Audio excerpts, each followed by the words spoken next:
اس کو جانا تھا، میں نے جانے دیا، اس سے زیادہ وفا میں کیا کرتا۔ میری شادی 2017 دسمبر کو ہوئی۔ شادی گھر والوں کی پسند سے ہوئی تھی۔ جس لڑکی سے رشتہ لگا تھا میں نے اسے دیکھا نہیں تھا، نہ ہی کبھی اس کی آواز سنی تھی۔ مجھے بتایا گیا لڑکی دعوت اسلامی کی ہے، عالمہ کا کورس کر رہی ہے، پردے کی پابند ہے۔ یہ سب سن کر میں نے ہاں کر دی اور پھر 2017 کو میری شادی ہو گئی۔ پہلی رات میری وائف رو رہی تھی، میں سمجھا شاید گھبرا رہی ہوگی یا اپنی فیملی کی یاد آ رہی ہو گئی۔ میں تسلی دینے لگا لیکن اس نے مجھے دھکا دیا، یہاں تک کہ میں گر گیا اور پھر میں بغیر کچھ بولے کافی دیر تک اس سے کچھ فاصلے پر بیٹھا رہا۔ اس دوران میں بس یہی سوچ رہا تھا کہ وہ بہت سیڈ ہے، لیکن اب میں تسلی کے لیے قریب جانے سے بھی ڈر رہا تھا۔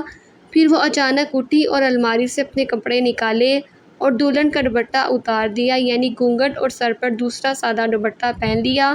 یہ سب بہت عجیب تھا۔ خیر اب وہ میرے پاس آ کر بیٹھ گئی کچھ فاصلے پر اور کہنے لگی مجھے تم سے نفرت ہے، تمہاری شکل سے نفرت ہے، مجھ سے دور رہنا۔ یہ سب سن کر میرے ہوش بختہ ہو گئے۔ میں نے اس سے پوچھا کہ آخر ایسا کیوں بول رہی ہو؟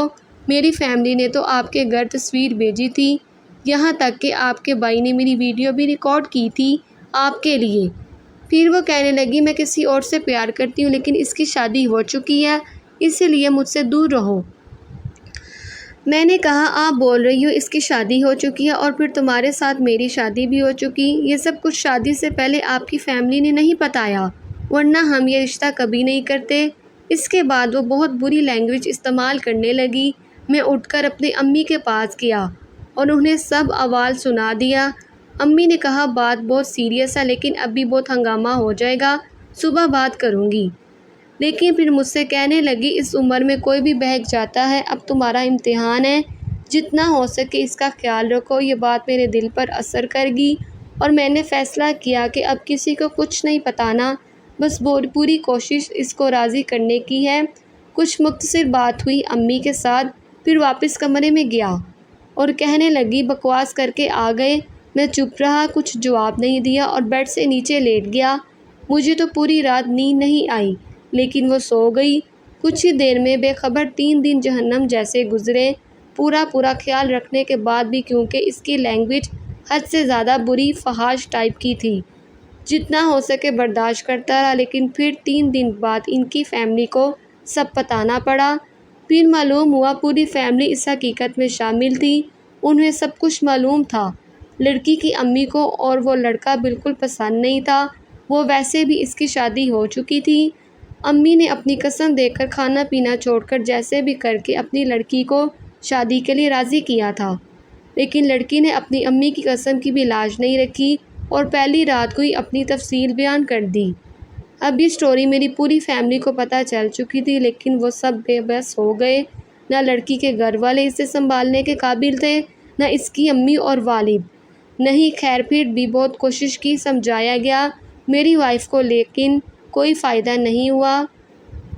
سلسلہ یوں ہی چلتا رہا۔ میں نیچے سوتا، وہ بیڈ پر، اور اس کے کھانے پینے کے ہر چیز کمرے میں لا کر رکھ دیتا، جیسے تیسے نمکو، الگ الگ چاکلیٹی بسکٹ کے پیکٹ، کولڈ ڈرنک وغیرہ۔ پھر تینوں وقت کا کھانا جو گھر میں بنا ہو خود رکھ دیتا تھا، پھر برتن خود اٹھا لیتا تھا۔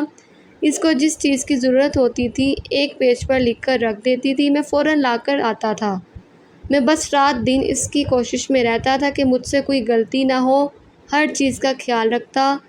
وہ جس سے پیار کرتی تھی اس لڑکے سے باتیں کرنے لگی، فون پر میرے سامنے کرتی رہی، پیار محبت کی باتیں سب کچھ برداشت کیا، ایک لفظ نہیں بولا۔ کبھی بس ایک بار بہک گیا، وہ بہت بے خبر سوتی تھی، دوپٹہ نہیں تھا، میں برابر میں لیٹ گیا اور اس کے قریب ہونے لگا۔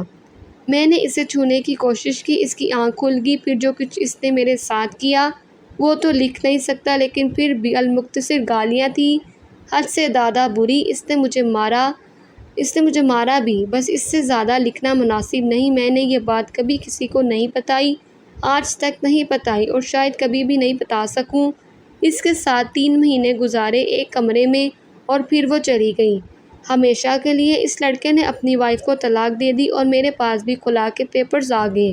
ہم نے وکیل سے مشورہ بھی کیا، اس نے یہی کہا کہ وہ بھی وکیل کر لیں گے، کیس سالوں تک چلتا رہے گا اگر وہ رہنا ہی نہیں چاہتی پھر زبردستی رکھنا مناسب نہیں۔ سائن کرو، جان چھڑاؤ، کورٹ کچہری کے چکر میں مت پڑو۔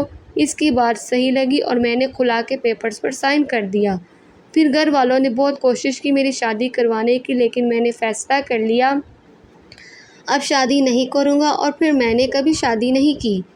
مجھے یقین ہے میرے مرنے کے بعد میری فیملی اسے ضرور پڑھے گی، اسی لیے میں انہیں بتانا چاہتا ہوں کہ میں نے شادی کیوں نہیں کی۔ جب میری شادی ہوئی ایک ماہ میں میرا خرچ 45,000 ہوا، دوسرے ماہ میں 30,000، تیسرے 55,000، جبکہ میری کمائی 1,800 روپے تھی۔ مجھے احساس ہو گیا تھا کہ شادی کے بعد میں اپنی بیوی کو وہ خوبصورت زندگی نہیں دے سکوں گا جس کا میں نے برسوں سپنا دیکھا، اور نہ ہی اپنے بچوں کو بہترین معیاری زندگی دے سکوں گا۔ کچھ سال زندگی کے شاید اچھے گزر بھی جائیں، لیکن بعد میں پریشانیاں ضرور آئیں گی۔ اللہ پر بھروسے کی بات درست ہے، لیکن پھر بھی میں نے یہ فیصلہ اس لیے کر لیا کہ نہ میرے پاس تعلیم ہے، نہ کوئی اچھا ہنر، اور یہ معجزات کا دور نہیں۔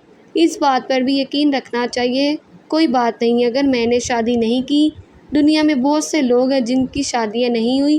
مشکل ضرور وقت تھا زندگی گزارنا، لیکن اب ممکن نہیں تھا، مضبوط تھا، اسی لیے مشکل راستہ چنا۔ خیر جو نصیب میں تھا وہ ہو چکا۔ یہ بہتر ہی ہوا، وہ کسی اور کی امانت تھی اور جلدی چلے گی۔ ہم دونوں نے مل کر زندگی کی آزمائشوں کا سفر ساتھ نہیں کیا، بس یہی وجہ تھی، بہت سوچ سمجھ کر فیصلہ کیا تھا۔ ایسا بالکل بھی مت سوچنا کہ میرے ساتھ بہت برا ہوا، اور یاد رہے اس وقت تم لوگوں سے زیادہ اچھی جگہ پر ہوں۔ انشاءاللہ ہم دوبارہ ضرور ملیں گے۔ مایوس مت ہونا۔ فی امان اللہ۔ مجھ سے واقف تھا، نہ واقف میرے جذبات سے تھا، اس کا رشتہ تو فقط اپنے مفادات سے تھا۔